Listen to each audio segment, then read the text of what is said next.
오늘 읽은 성경의 에베소 교회는 사도 바울이 프리스길라와 아굴라와 함께 개척한 교회입니다.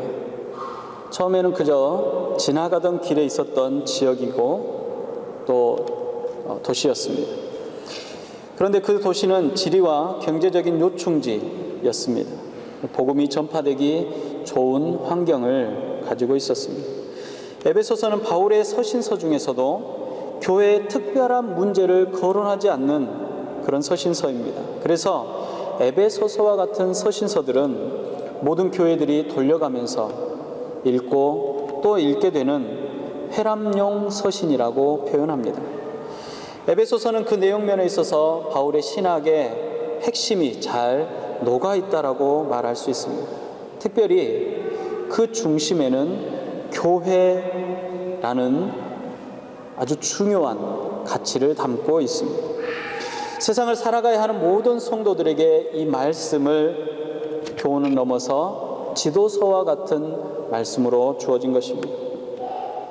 이 말씀들은 이렇습니다.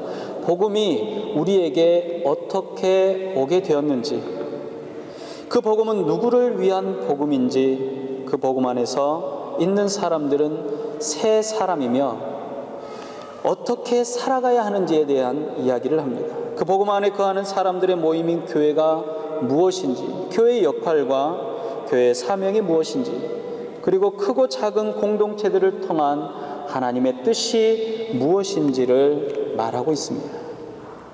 그리고 이어지는 말씀인 오늘 본문의 말씀은 결론과도 같은 말씀입니다. 그래서 이렇게 시작합니다. 끝으로 마지막으로 당부하는 말은 이것이다 라는 말입니다. 바울은 그동안 자신이 가르치고 양육했던 교회를 향해서 중요한 진리들을 쏟아놓았습니다. 그리고 나서 마지막으로 당부의 말을 하고 있습니다. 바울의 당부는 당시를 살아가던 에베소 성도들이나 아시아의 7교회 성도들에게만 한정된 말씀이 아닙니다. 그리스도인으로서 성도로 살아가는 모든 이들에게 주는 미래적인 당부입니다. 10여 년 전입니다. 제가 이스라엘을 2번 정도 여행을 했었습니다. 특별한 은혜와 흥분은 지금도 그 땅을 생각할 때마다 생각나고 또 흥분이 되어집니다. 수도인 예루살렘이나 크고 작은 도시를 걷다 보면 젊은 군인들이 군용 가방과 자동 소총과 권총을 들고 다니는 모습을 자주 보게 됩니다. 때로는 서너 명이나 수십 명의 무리를 지어 다니기도 합니다. 관광지 곳곳에서 무장한 군인들이 삼엄하게 경비를 서는 모습도 흔히 볼 수 있습니다. 관광객인 저에게는 너무나도 특별한 상황들이었습니다. 물론 뉴스에서 팔레스타인과 충돌이 잦은 상태인 것을 알고 있었지만 번화한 시내 한복판에 무장한 군인들이 돌아다닌다는 것은 제게 있어서 평범한 기억은 아니었습니다. 제가 군복무할 당시에 파주의 한강을 지나 작전 지역으로 이동을 하면서 그 허락을 받기 위해서 며칠 동안 서신을 주고받고 또 그것도 야간에만 이동할 수 있었습니다. 군인들이 이동하는 것을 통해서 주민들이 불안해하거나 또 사회가 불안해하면 안 되기 때문에 그랬습니다. 그런데 이스라엘은 오히려 모든 국민이 전쟁 중인 것처럼 보였습니다. 한국에서는 좀처럼 볼 수 없는 여군들도 남녀를 구분할 수 없을 정도로 많았습니다. 낯설고 어색한 장면들이었습니다. 그들은 전쟁 중이었습니다. 짧지 않은 전쟁의 역사와 패배의 경험들은 그들을 늘 무장하고 또 그 무장을 해제하지 않도록 긴장하게 만들었을 것입니다. 지금도 저는 한국을 생각하면 늘 안타까운 마음입니다. 하나의 나라가 분열되고 아주 오랜 시간이 흘렀습니다. 서로가 서로를 향해서 적으로 규정하고 언제고 전쟁을 불사하겠다라고 말합니다. 그렇습니다. 우리 역시 전쟁이 끝나지 않는 잠시 휴전해 있는 휴전국입니다. 잠시 잠깐 전쟁이 멈춰 있을 뿐 완전한 평화가 존재하는 것은 아닙니다. 통일을 이야기하려면 먼저 우리는 전쟁을 끝내야 합니다. 그렇지 않고 통일을 이야기하는 것은 매우 위험한 일입니다. 이처럼 우리는 전쟁 중이며 휴전국이면서도 피부로 잘 느끼지 못합니다. 우리가 사는 사회가 전쟁과는 별 관계가 없는 그런 것처럼 보이기 때문입니다.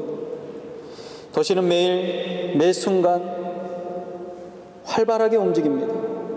마치 평화의 시대인 것처럼 순조롭기만 합니다. 일상이 이어지는 것입니다. 그래서 사람들은 전쟁 중임을 눈치채지 못하고 살아가고 있습니다. 살면서 한 번도 전쟁의 위협을 직접 경험하지 못했기 때문에 그렇습니다. 그런 시간들이 오래 지속되다 보니까 적이 누구인지 잘 모릅니다. 이제 나의 주된 적은 나를 성공할 수 없도록 만드는 모든 것이 나의 주된 적이 되었습니다. 그리고 그것들을 향해서 우리의 모든 에너지들을 다 쏟아붓습니다. 그리고 그것들로 승리를 얻기를 원합니다. 에베소의 시민들도 어쩌면 비슷했던 것 같습니다. 강대국들과의 전쟁과 전쟁의 틈바구니 속에서 잠시 평화가 찾아온 것입니다. 동양과 서양을 이어주는 활발한 무역의 도시입니다. 그리스의 철학과 고대 수학과 과학 등과 여타 많은 폭넓은 지식들이 모이기 시작하고 서로 공유하게 되었습니다. 기존에 갖고 있던 많은 관습들은 무너져 내리고 새로운 풍속들이 사람들을 더없이 즐겁게 만들었습니다. 누구든지 최고의 결과를 얻을 수 있는 기회의 도시였습니다. 그들에게 있어서의 두려움이라는 것은 그들이 지금껏 쌓아놓은 결과물들이 무너지는 것이었습니다. 자기의 재산과 산업을 지키는 일이 그 무엇보다도 중요한 일이었을 것입니다. 그런 그들에게, 그리고 오늘을 살아가는 저와 여러분들에게 에베소서를 통해서 사도 바울은 마지막으로 권면하고 있습니다. 6장 10절 11절은 이렇게 말합니다. 주 안에서와 그 힘의 능력으로 강건하여지고 마귀의 관계를 능히 대적하기 위하여 하나님의 전신갑주를 입으라. 바울은 성도들을 군사라고 생각했습니다. 영적인 군사들입니다. 우리로 군사가 되어야 한다는 것은 싸워야 할 싸움이 있다라는 이야기입니다. 평화로워 보이지만 지금 평화로운 상태가 아니라 전시 상태라는 이야기를 말하고 있는 것입니다. 군인은 전쟁에 지면 죽거나 포로로 끌려가게 되어 있습니다. 군인에게 유일한 목표, 군인에게 있어서 가장 중요한 가치는 전쟁에 승리하는 것입니다. 군인이 전쟁에 이기려면 준비가 필요합니다. 어떠한 상황에서도 승리할 수 있는 기술과 힘을 길러야 합니다. 적이 상상할 수 없는 작전을 펼쳐서 나의 피해를 최소화하고 반드시 승리하는 것입니다. 그러기 위해서는 적이 누구인지, 적이 어떤 존재인지, 적이 어떤 화력을 가지고 있는지, 적의 기술이 무엇인지를 우리는 알아야 합니다. 며칠 전에 TV를 통해서 몽골 사람들이 늑대를 사냥하는 장면을 보았습니다. 머리를 하는 사람들이 늑대를 몰아오면 반대편에 숨어있는 사람들이 대기하고 있다가 총을 쏴서 잡는 것입니다. 머리꾼들이 소리를 지릅니다. 그 소리에 토끼며 여우며 사슴이며 놀라서 뛰어다닙니다. 그리고 대기하고 있는 사람들 앞으로 그 짐승들이 지나갑니다. 그렇지만 대기하는 사람들은 총을 쏴서 그 짐승들을 잡지 않습니다. 그들의 목표는 자신들의 가축을 잡아가는 늑대입니다. 늑대가 다가오면 놓치지 않고 잡을 수 있도록 기다리고 준비하고 있는 것입니다. 혹여 다른 짐승의 시선이 뺏겨서 진짜 늑대를 놓치지 않기 위해서 그들은 대기하고 숨죽여서 기다리는 것입니다. 우리는 적을 알지 못하거나 적을 알아도 다른 곳에 관심을 쏟고 나면 절대로 목적을 이룰 수도 없을 뿐만 아니라 승리할 수 없습니다. 사도 바울은 말합니다. 우리의 상대는 마귀입니다. 사단이라고도 하는 이 적은 바로 우리의 적입니다. 마귀는 헬라어로 디아블로입니다. 디아블로라는 것은 하나님을 대적하는 세력의 우두머리를 말합니다.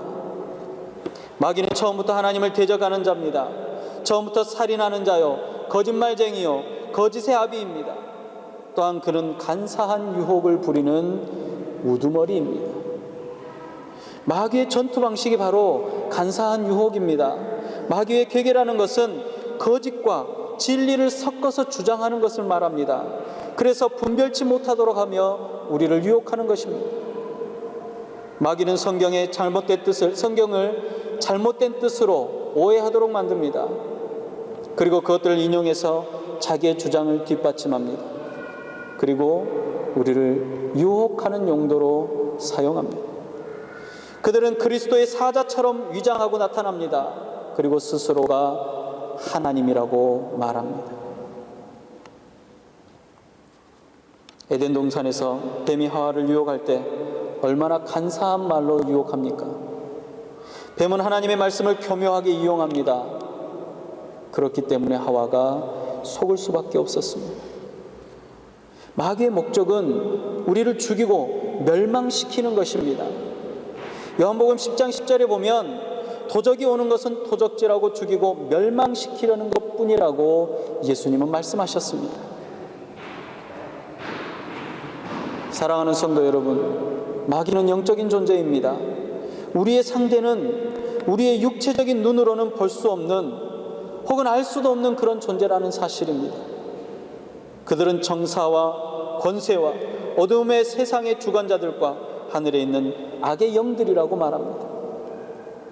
그들을 상대로 우리가 전쟁을 한다면 우리는 너무나 무기력하게 실패할 것입니다. 쉽게 알 수도 없는 존재일 뿐만 아니라 알아도 이기기 힘든 존재이기 때문에 그렇습니다. 그들은 우리로 죄를 짓도록 유혹하고 그 죄를 조정해서 우리를 멸망시키려고 하는 것입니다. 세상의 정세와 권세는 그 배후에 어둠의 세력이 있어서 주관하는 것을 말합니다.